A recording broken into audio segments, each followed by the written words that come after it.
채권법이죠. 우리가 이제 지금 뭐냐면 민총하고 물권 했거든요. 그래서 채권법하고 이제 특별법이 나왔는데요. 자, 채권법은요, 1번 계약의 성립이죠. 계약의 청약은 뭐를 못한다? 처리하지 못하죠. 왜 그러죠? 우리가요, 도달주의거든요. 우리가 이제 격지자하고요, 그 다음에 대화자가 있죠. 이렇게 대화자요. 그래서 격지자는 뭐죠? 격지자는 청약. 청약은 무슨 주의죠? 그것은 도달주의죠. 대화자도요, 청약은 무슨 주의예요? 청약은 도달주의죠. 그래서 우리가 청약이라는 것은, 우리가 여기서 청약은 이 말은 도달했다 이런 말이에요. 알겠죠? 여기가 격지자 승낙이요. 승낙은 무슨 주의다? 발신주의죠. 여기는 승낙은 무슨 주의예요? 이것은 도달주의다 이 말이죠. 도달주의요. 그래서 우리가 격지자 간에 있어서 청약에 대한 승낙만 발신주의가 되는 것이고요. 나머지는 전부가 다 도달주의죠. 그러니까요, 우리가 여기서 청약이라고 하는 말을 썼다는 것은 도달했다 이 말이죠. 도달하지 않는 것을 청약이라고 말을 쓰지 않아요. 알겠죠? 그래서 청약은 처리하지 못한다. 도달했으니까 처리하지 못하죠. 2번요. 승낙의 기간을 정한 계약의 청약은 청약자가 그 기간 내에 승낙의 통지를 받지 못하면 효력을 잃죠. 우리가 참 신기하죠. 이런 청약은 도달이고요, 승낙은 발신이잖아요. 그럼 우리가 승낙을 해야지만 계약이 성립하는 거잖아요. 그러면 이게 우리가 만약에 기간이요, 1월 1일부터 1월 10일까지 기간이 정해져 있다. 그러면 어떻게 해야 되냐? 승낙의 통지는 이 기간 안에 뭐가 되고요? 편지가 뭐죠? 승낙의 통지가 발송되고 이 기간 안에 뭘 해야 돼? 도달까지 해야 돼. 만약에 기간 안에 발송했는데 도달은 기간 후에 도달한다. 그러면 연착된 승낙이죠. 그러면요, 청약이라는 것은 효력이 있다 없다? 없다 이 말이죠. 그래서 승낙의 기간을 정한 계약의 청약은 청약자가 그 기간 안에 승낙의 통지를 받지 못할 때는 청약은 뭐가 된다? 청약은 효력을 잃는다. 그러면 청약이 효력을 잃는다 이 말은 계약은 성립할 수가 있다 없다? 없다. 3번은요, 승낙의 통지가 승낙 기간 후에 도달하죠. 승낙 기간 후에 도달 후에 그것을 연착된 승낙이라고 얘기하죠. 보통 그 기간 안에 도달할 수 있는 발송인 때는 청약자가 지체 없이 상대방에게 연착의 통지를 해야 되고, 만약에 청약자가 연착의 통지를 하지 아니할 때는 계약은 뭘 한다? 불성립한다가 아니죠. 계약은 성립한다. 이퀄 연착되지 아니한 것으로 본다 이 말이죠. 연착되지 아니한 것으로 봐. 그 말은 무슨 말이죠? 이 기간 안에 승낙이 도달한 것으로 본다 이 말이죠. 기간 안에요. 그래서 연착되지 아니한 것으로 본다. 그러면 어떻게 된다? 승낙의 통지를 뭘 할 때? 발송할 때 계약이 뭐가 된다? 성립한다. 그래서 불성립이 아니고 발송한 때 성립한다. 그런데 다시 3번을 읽으면 승낙의 통지가 승낙 기간 후에 도달했죠. 연착됐죠. 보통 기간 내에 도달할 수 있는 발송이다. 그런데 기간 내에 도달할 수 있는 발송인데 연착이 됐다 이 말이죠. 그런 경우는 어떻게 되냐? 이것은요, 우체국의 사정으로 연착된 경우 이 말이죠. 거기다 써봐요. 우체국의 사정으로 연착된 경우 이 말이죠. 우체국의 사정으로 연착된 경우 계약은 뭐한다? 불성립이 아니고 뭐한다? 성립한다 이런 말이죠. 4번 승낙의 기간을 정하지 아니한 계약의 청약은 청약자가 상당한 기간 내 승낙의 통지를 받지 못하면 효력을 잃죠. 여러분요, 이게 이제 우리가 2번하고 4번을 비교해야 돼요. 2번은 뭐죠? 승낙의 기간을 정한 청약이죠. 4번은요, 승낙의 기간을 정하지 않는 청약이죠. 그래서 우리가 여기서 뭐가 나오냐? 청약을 할 때는 반드시 승낙 기간을 정해야 된다. 그러면 틀려요.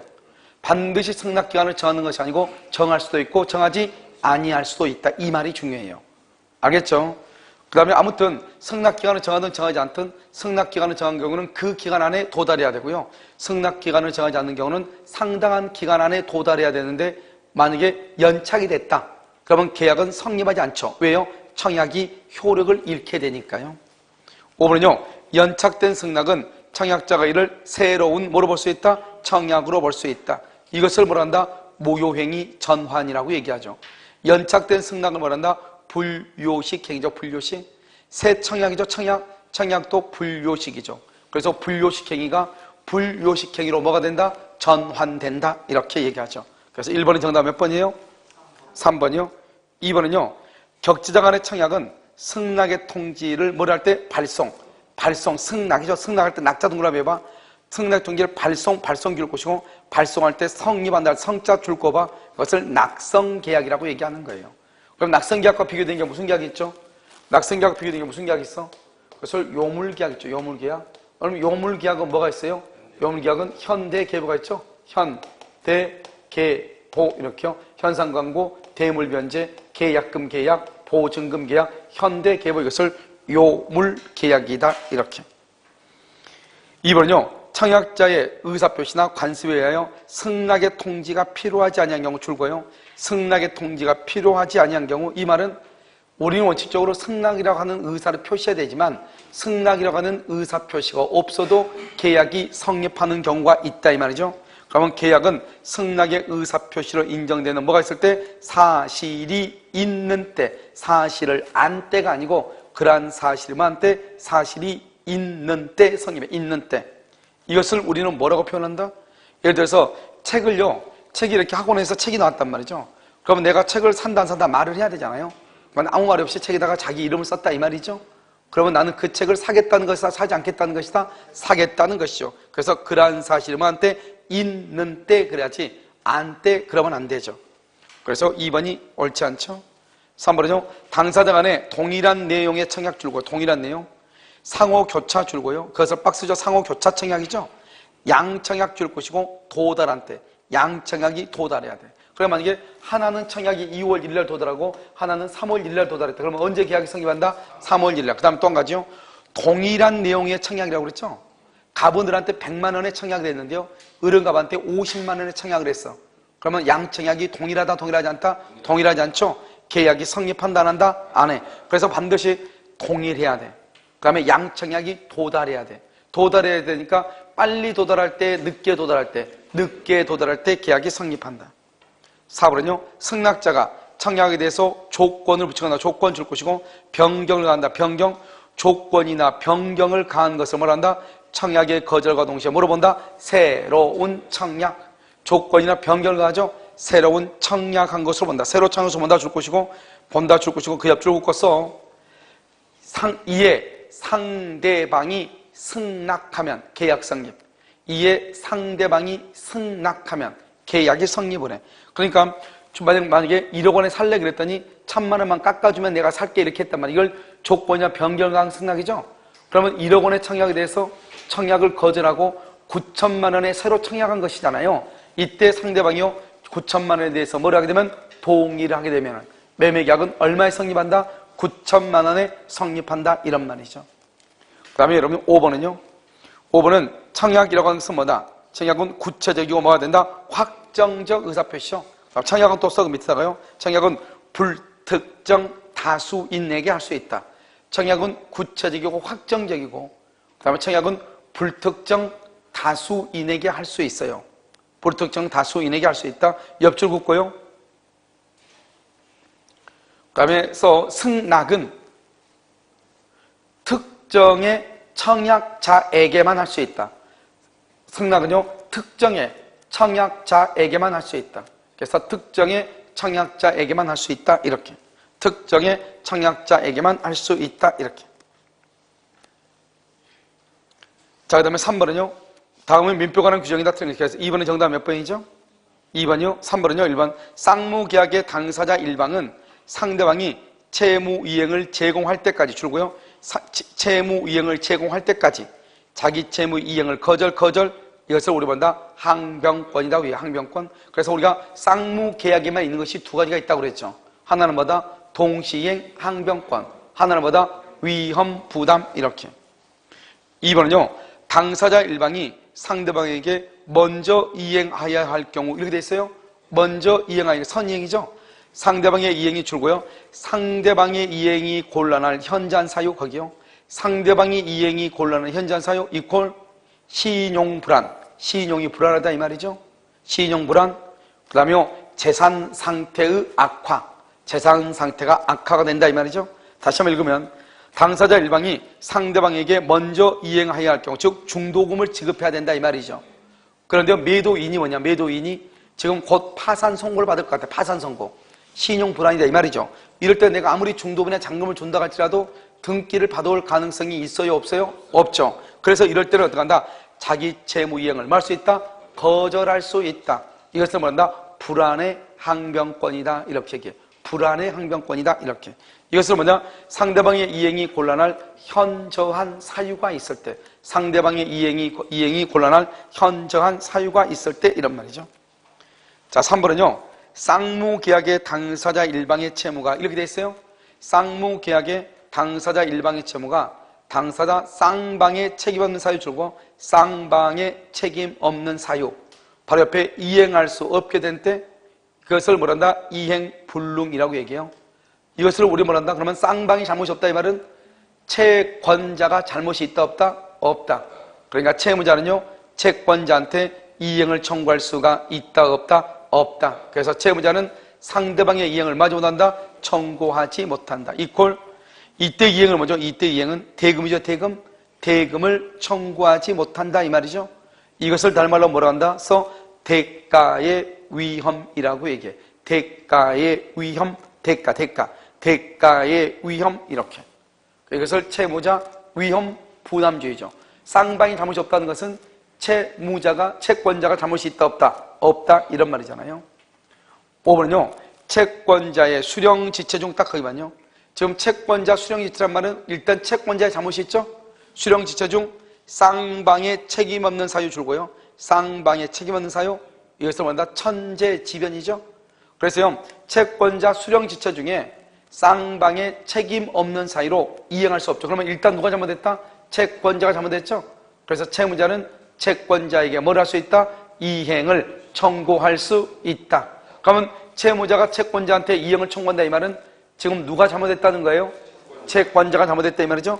이것을 우리는 뭐라 한다? 채권자 위험 부담주의다 이렇게. 그래서 그럼요 채권자 위험 부담주의 이렇게. 4번 안 했나요? 4번은요 쌍무계약의 당사자 일방의 채무가 줄고요 채권자 책임 있는 사유 채권자의 책임 있는 사유로 이행할 수 없죠. 채권자가 지금 잘못했죠. 여러분 채권자는 매도인을 얘기해요? 매수인을 얘기해요? 채권자는 매수인을 얘기하죠. 매수인. 그래서 매도인은요 매수인에게 이행을 할 수 있다. 청구. 이때 이행이 뭐죠? 대금이죠. 대금을 청구할 수 있다. 그러니까 이러면요 매수인인 채권자는요 등기는 가져오지 못하면서 뭐는 줘야 돼요? 대금은 줘야 되니까요 매수인인 채권자가 손해를 보죠. 우리 이것을 뭐란다? 채권자 위험 부담주의다 이렇게. 정답 몇 번이에요? 3번이에요. 자, 그러면 4번 한번 보셔요. 4번 보면 제3절 이한 계약이죠. 자, 1번 채무자는 제3절 이한 계약의 계약별. 이런 말들이 우리가 이제 이게 좀 어려운 말이죠. 왜냐하면 갑자기 채무자는 이렇게 돼 있잖아요. 법조문이 그대로 나와 있는 거거든요. 여기 보면 이렇게요. 갑이 있고 여기 을이 있고 이렇게 병이 있죠. 그럼 여러분 어떻게 돼요? 이 갑을 뭐란다? 요약자라고 하죠. 요약자. 그다음 이걸 뭐란다? 을이요. 낙약자라고 얘기하죠. 낙약자. 이 병을 뭐란다? 수익자라고 얘기하죠. 수익자. 그 다음에 여기서요. 요약자하고 수익자죠. 이것을 뭐란다? 대가 관계라고 얘기하고요. 이 갑하고 을하고는 뭐란다? 보상 관계라고 얘기하는 거잖아요. 그럼 이 낙약자를 다른 말로 뭐란다? 채무자라고 얘기해요. 채무자. 알겠죠? 그러니까요. 왜요? 을은 병 수익자한테 이행을 해야 되죠. 그러니까 이 사람은 채무자라고 얘기한다고. 그래서 여기서 지금 보면 채무자는 제3자를 위한 계약의 계약 항변. 지금 무슨 말이죠? 봐봐요. 갑이 을한테 매매 계약을 해가지고 갑이 을한테 등기를 해주면 을은 병한테 잔금을 주기로 했다 이 말이죠. 그러면 이 갑하고 을이 제3자를 위한 계약이잖아요. 그러니까요. 이 을은요. 갑이 제3자를 위한 계약에서 갑이 을한테 등기를 안 주면은 을은 병한테 잔금을 준다 안 준다? 안 준다. 다시 한번 읽어볼까요? 채무자는 제3자를 위한 계약에 대한 항변으로 그 계약의 이익을 받을 제3자, 계약의 이익을 받을 제3자가 누구죠? 수익자, 수익자에게 말할 수 있다, 대항할 수 있다. 여기서 중요한 것은 채무자죠. 일본의 채무자는 누굴 얘기한다? 낙약자죠. 낙약자. 알겠죠? 낙약자는 제3자를 위한 계약에 대한 항변 줄고요. 제3자를 위한 계약에 대한 항변, 그것을 뭐란다? 여기 봐봐요. 보상관계에 대한 제3자를 위한 계약이죠. 제3자를 위한 계약을 뭐란다? 보상관계죠. 그러니까 보상관계에 기한 항변으로 이 말이죠. 제3자를 위한 계약에 기한 항변이란 말이나 보상관계에 기한 항변으로 제3자가 누구죠? 수익자에게 말할 수 있다, 대항할 수 있다. 그러니까 예를 들어서 갑일한테 등기를 해줘야 나도 너한테 잔금을 줄 수 있다 이 말이죠. 이번요 계약에 의하여 당사자 일방이 제3자에게 이행할 것을 약정을 할 때 그럼 어떻게 돼요? 약정을 하죠. 제3자에서 누구죠? 수익자는 채무자가 누구죠? 낙약자죠. 낙약자에게 직접 이행을 말할 수 있다, 청구할 수 있다. 우리 이렇게 돼 있어요. 계약에 의해서 당사자 일방이 제3자에게 이행을 해서 약정을 했죠. 즉 보상관계에 의해서 의리 병한테요 이행하기로 약정을 한 경우 병은 직접 우리에게 이행을 청구할 수 있다 이렇게 돼 있죠. 근데 사실 병이 직접 이행을 청구하려면 병은 무슨 말을 해야 돼요? 무슨 말인지 알겠죠? 수익의 의사를 표시해야 돼요, 원칙은. 근데 아무 법적으로 그렇게 돼 있어. 그래서 봐봐, 직접 이행을 청구해 줄 것이고, 그래서 수익의 의사를 표시해야 한다 이렇게 써. 그럼 2번에요 직접 이행을 청구할 수 있다 이렇게 돼 있죠. 거기다 써요 수익의 의사를 표시해야 한다 이렇게. 아무튼 법조문은 그렇게 돼 있어. 자, 3번은요 제3자를 위한 계약에서 제3자의 권리는 그 제3자가 채무자 즉 낙약자에 대해서 계약의 이익을 받을 의사를 뭐시할 때 표시할 때마다 생긴다. 줄고요 계약의 이익을 받을 의사를 표시, 계약의 이익을 받을 의사를 표시 이퀄 이것을 말한다 수익의 의사표시다. 이 말, 수익의 의사표시. 그럼 수익의 의사표시는 누구한테 하는 거죠? 제3자가 누구한테 한다? 채무자. 채무자는 뭐라 한다? 낙약자. 첫 번째 줄 가운데 보면 제3자가 채무자에 대해서 이렇게 돼 있죠? 그래서 수익의 의사표시는 낙약자한테. 그러니까 누구한테 하면 안 된다? 요약자한테 수익의 의사표시를 한다, 안 한다? 안 한다. 그게 중요하죠? 4번은요, 제3자를 위한 계약의 경우에 채무자는 채무자가 누구죠? 낙약자죠? 채무자는 상당한 기간을 정하여 계약의 이익의 향수 여부의 확답을 수익자에게 청구할 수 있고 채무자가 그 기간 안에 확답을 받지를 못하죠. 그럴 때는 제3자가 계약의 이익을 받을 것을 만 것으로 본다? 거절한 것으로 본다. 거절. 수익을 거절. 이러면 이거 지금 몇 번 얘기했죠? 오늘만 해도 벌써 두 번 얘기했죠? 이건 뭐다? 첫 번째 뭐다? 추인권. 그 다음에 해제권. 지금 여기 수익의 의사표시. 그 다음 또 하나 뭐다? 예약 완결권. 네 가지. 이 네 가지는 의사표시 최고로 했는데 아무 말이 없다. 그러면 뭐로 가는 것이다? 반대로 간다. 이렇게 얘기했죠? 수익할래? 아무 말이 없어. 수익 거절. 추인할래? 물어봤어. 아무 말이 없어. 추인을 거절한다. 이런 말이죠. 자, 5번은요. 제3자를 위한 계약에 의하여 제3자의 권리가 생긴 후 줄거봐. 제3자의 권리가 생겼다는 말의 뜻이 뭐죠? 수익의 의사표시 후. 수익의 의사표시 후. 당사자는요. 당사자는 요약자와 낙약자죠. 요약자와 낙약자는 이를 뭐죠? 이를 제3자의 권리를 이 말이죠. 변경, 소멸시킬 수 없다. 만약에 변경, 소멸 줄거봐. 변경 또는 소멸 두 가지죠. 미리 변경권을 유보한 경우. 미리 변경권을 유보한 경우. 또 하나는요. 제3자의 동의. 제3자의 동의가 있는 경우. 미리 변경할 수 있는 권리를 유보한 경우. 제3자의 동의가 있는 경우 그때는 변경할 수 있지만 그 외에는 변경이 된다 안 된다? 안 된다. 이렇게. 정답 몇 번이다? 5번이죠. 다음에 해제를 한번 보세요. 해제의 의사표시. 해제 의사표시 뭐죠? 이것도 형성권이죠. 형성권인데 해제 의사표시 뭐다? 상대방 있는 단독행위죠. 상대방 있는. 그러니까 해제란 해제 의사표시의 말은 상대방이 있으니까 일단 뭐를 해야 된다? 도달해야죠. 도달. 그래서 해제 의사표시의 말은 상대방한테 도달했을 때 해제의 의사표시라고 얘기해. 알겠죠? 해제권은 형성권이죠? 형성권은 뭐다? 일방적 의사표시죠? 의사표시인데 상대방이 있다 없다? 있죠. 근데 상대방이 있으니까 뭐를 해야 돼? 도달해야 돼. 그래서 해제권을 행사했다는 것은 그 의사표시가 상대방에게 뭐를 했다? 도달했다. 이런 말이죠. 그래서 해제 의사표시는 뭐를 하지 못한다? 철회하지 못해. 도달했으니까. 2번. 당사자 일방이 그 채무를 이행하지 아니할 때는 상대방은요, 이행하지 아니할 때 줄고 그것을 이행지체라고 얘기해. 이행지체다. 그럼 이러면 우리 봐봐. 채무불이행은 뭐가 있어요? 채무불이행은 이행지체가 있죠. 이행지체가 있고 그 다음에 뭐가 있어? 이행거절이 있고 이행거절 그 다음에 또 뭐가 있어? 이행불능이라고 하는 것이 있어. 알겠죠?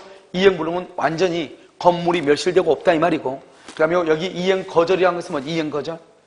그러면 이행거절이라는 것은 뭐를 이행거절한다? 내가요 미리서요 이행하지 아니할 의사를 명백하게 표시한 거죠. 그 다음에 이행지체는요 이행을 할 수 있는데 이행기를 지난 것이죠. 예를 들어서요 갑이 건물을 매도했는데 근데 갑의 건물에는 저당권이 있다 이 말이죠. 그러면 갑이라는 사람이 2월 1일까지 그 저당권을 말소해 주기로 했는데 오늘 지금 2월 3일이다 이 말이죠. 말소하지 않고 시간이 지났다 이 말이죠. 이것을 뭐란다? 이행지체라고 얘기하는 거죠. 이행지체. 다시 한번 읽으면 거기요 이행하지 아니할 때는 이행지체는 상대방은 상당한 기간 줄 것이고 그 이행을 최고 줄 것이고 최고 그 기간 내에 이행하지 않을 때 계약을 이제야만 할 수 있다. 해제할 수 있다. 그래서 여러분 좀 봐봐요. 우리가 해제권에서 뭐를 하냐? 해제권에서 최고하고 해제하는 경우가 있고 알겠죠? 최고 없이 해제하는 경우 이 두 가지를 구별하라고 했잖아요. 최고하고 해제하는 것 중에 가장 대표적인 게 바로 뭐다? 이행지체다. 이행지체. 물론 불완전 이행인데 완전 이행이 가능한 경우도 있기는 있다 이 말이죠. 알겠죠? 그런데 실질적으로 뭐다? 최고하고. 알겠죠? 최고하고. 자, 그 다음에 3번. 채무자가 미리 이행하지 아니할 의사를 표시하기요. 미리 이행하지 아니할 의사를 표시. 이것을 뭐란다? 이행거절이다. 이행거절. 이런 경우는 최고한다 안 한다? 최고 X. 최고 동그라미하고 X. 최고하지 않고 해제할 수 있다.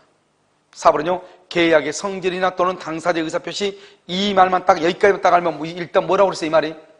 계약의 성질 또는 당사자의 의사표시. 이걸 뭐라고 얘기해? 이걸 정기행위라고 그래요. 정기행위. 계약의 성질이 뭐예요? 계약의 성질? 결혼식이죠. 결혼식. 결혼식 뭐죠? 부케라든가 이런 거죠. 알았죠? 웨딩드레스라든가. 계약의 성질이나 당사자의 의사표시. 이 말이 딱 나오면 정기행위다. 그럼 정기행위는 정해진 기간 안에 행하지 않으면 의미가 없는 거죠. 이러한 정기행위는 뭐를 할 수 없다. 뭘 할 수 없어? 최고한다 안 한다. 최고 없이 해제하죠. 계약의 성질, 당사자의 의사표시에 의하여 일정한 시일 또는 일정한 기간 내에 이행하지 않으면 계약의 목적을 달성할 수 없는 경우 당사자 일방이 그 시기에 이행하지 아니할 때는 상대방은 뭘 하지 않고 최고를 하지 않고 최고를 하지 아니하고 계약을 말 수 있다. 해제할 수 있다. 뭐 하지 않고 최고하지 않고 최고 전조후 주울저 X에 그냥 최고하지 않고. 그래서 중요한 것은 계약의 성질 또는 당사자의 의사표시. 그러면 맨 끝에 최고하지 아니하고 그 말이 중요해요. 최고하지 아니하고. 알겠죠? 자, 5번은요. 채무자의 책임 있는 사유죠. 채무자 줄고 책임 있는 사유 줄고 이행의 불능 줄고. 채무자가 잘못했지. 채무자가 여기까지를 뭐라고 얘기해? 채무불행이죠. 너무너무 중요하죠. 채무불행. 채무불행 중에서 어디에 속한다? 이행불능이죠. 이러면 이행거절하고 이행불능하고 불완전 이행인데 완전 이행이 불가능한 경우는 그때는 뭐를 한다? 최고한다 안 한다? 최고 없이. 그래서 상당한 기간을 정하여 최고하고 틀렸죠. 최고하고 아니고 채권자는 최고 없이 또는요 채권자는 즉시로 계약을 해지할 수 있다. 최고 없이 해지할 수 있다. 즉시로 해지할 수 있다. 이렇게. 무슨 말인지 아시겠죠? 그것을 얘기하는 것이죠. 정답 몇 번이다? 5번이죠. 자, 6번 틀린 것은요. 당사자 일방이나 또는 쌍방이 여러 명이죠. 여러분 일방이나 쌍방이 여러 명이면 어떻게 돼요? 계약의 해지나 해제는 어떻게 한다? 줄고 전원 동그라미. 전원으로부터 또는 전원에 대해 전원 동그라미. 행사는 전원으로부터 전원이요. 그런데 2번은요 소멸이죠. 일방이나 쌍방이 여러 명이죠.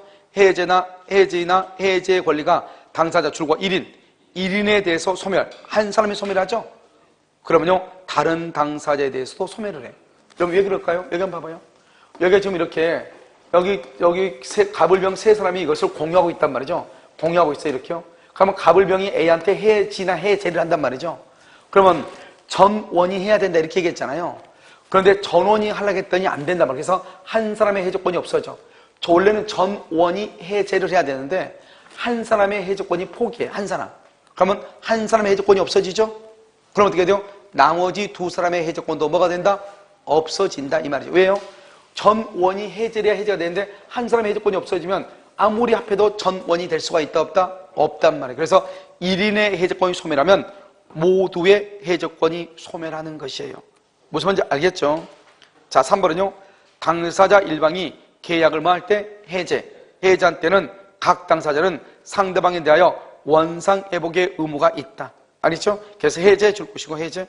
당사자 일방이 해제. 그 다음에 바로 옆에 원상회복 의무. 원상회복 의무에 따라서 뭐라고 쓰냐? 선이 악이 불문하고. 원상회복 의무는요. 선이 악이 불문하고 전부 반환. 전부를 반환을 해요. 밑에다 또 알았어요? 과실도 반환. 이렇게 과실도 반환을 해요. 4번에서 동그라미하고 또 하나 써요. 뭐라고 쓰냐? 해제 후 착오를 이유로 취소 가능. 이렇게.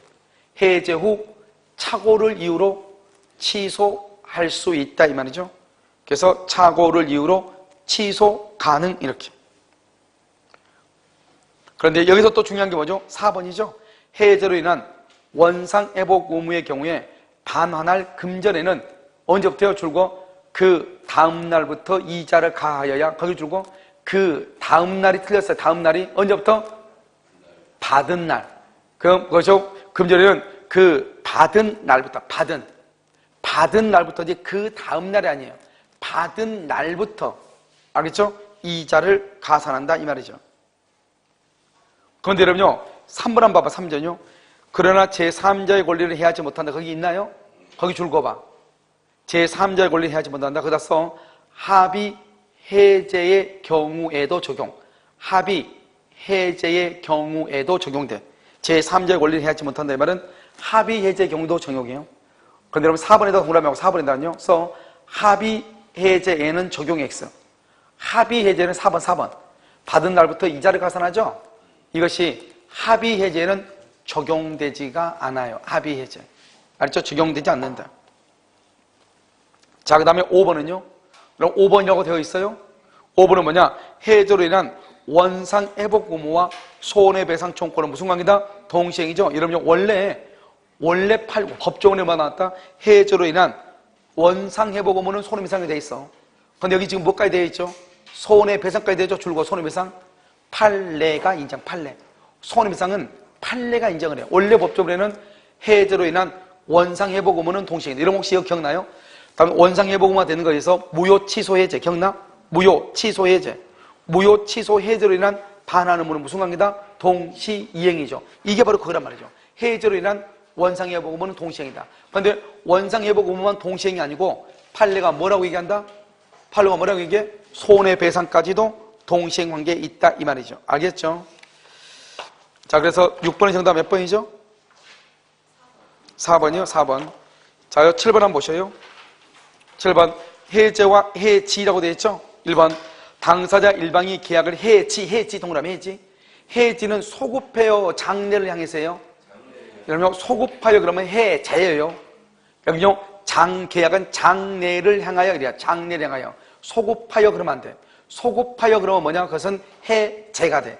장래를 향하여 효력을 잃는다. 2번은요 계약의 해제는 줄고요 손해배상 청구에 영향을 미치지 않는다. 무슨 말이에요?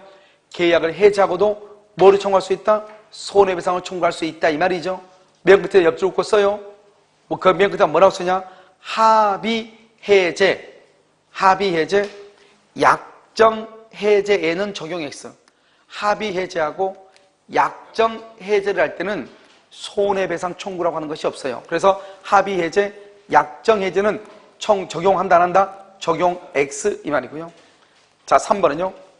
해제권 행사의 기간을 정하지 아니할 때는 상대방은 상당한 기간을 정하여 해제권 행사 여부의 확답을 해제권자에게 체고할 수 있고 그 기간 내에 해제 통지를 받지 못하면 줄과 해제권은 뭐한다? 소멸. 아니죠? 반대로 간다고 그랬죠? 해제는 뭐를 해야 돼요? 해제한다고 하는 의사를 표시해야 해제가 되잖아요. 그런데 이것은 해제가 아니다 이 말이죠. 4번은요. 해제권자의 고의나 과실로 줄고요. 해제권자의 고의나 과실. 그 다음에 바로 옆에요. 목적물을 현저히 훼손이에요. 현저히 훼손. 또는요. 두 번째 줄 가공이나 개조를 했어요. 그럼 맨 끝에요. 해제권은 소멸한 것이에요. 그러니까 해제할 권리가 있는 사람이 일부러 물건을 멸실시켜놓고 훼손시켜놓고 해제한다. 말이 돼? 안 돼? 안 된다 이 말이죠. 5번은요. 이행 거절의 의사표시 거기 줄고요. 여러분 이행 거절의 의사표시는 여러분 어떻게 해야 돼요? 최고 없이 해제. 최고 없이 해제. 이행 거절의 의사표시는 어떻게? 최고 없이 해제. 그런데 바로 옆에 주고요. 철회된 경우 철회된 경우 줄고요. 철회된 경우는 어떻게 해야 돼요? 철회된 경우는 맨 끝에요. 최고한 후 해제. 최고를 한 후 해제를 해야 돼요. 철회된 경우는 최고하고 나서 해제를 해야 된다 이 말이죠. 그 다음에 이제 8번부터 14번까지는요 매매에 관한 것이에요. 그러니까요 강의는요 오늘은 뭐 여기까지만 해야 될 것 같네요. 알겠죠?